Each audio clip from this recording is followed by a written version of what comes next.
দেন আল্লাহ। এমন কোন জুলুম নাই, গুনাহ নাই আমি করি নাই, সগীরা কবিরা, জেনে না জেনে, ইচ্ছায় অনিচ্ছায়, শিরকি বেদাতি সব গুনাহ করেছি।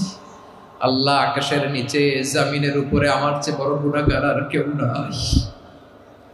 চোখের পানি ছেড়ে আল্লাহরে বলেন, আল্লাহ আমি ছাড়া তোমার গোলামের অভাব নাই, তুমি ছাড়া আমার দ্বিতীয় কোনো রব নাই, তুমি ছাড়া তো কেউ আমার গুনাহ ক্ষমা করার নাই, তুমি আমার রব, তুমি আমার সব। বলতে পারবেন? এই তাকরীর আমার পটুয়াখালীর ভাইয়া, এই স্বীকৃতিটা দেখতে আল্লাহ বড্ড ভালোবাসেন, কারণ আমরা সবাই গুনাহগার। আমরা সবাই কি? বিশ্বনবী বলেন কুল্লুকুম খাত্তাউন, বানি আদম তোমরা সবাই পাপী। সবাই কি? সবাই পাপী। আমরা সবাই পাপী, আপন পাপের বাটখারা দিয়ে অন্যের পাপ মাপি। আমরা যে পাপী এটা ভাবতে মনে চায় না কারো, খালি অন্যের পাপ দেখি আমরা, এটা ভুল। ওর এই পাপ, ও পাপী, ও জালেম, ও জাহান্নামী, এরকম একটা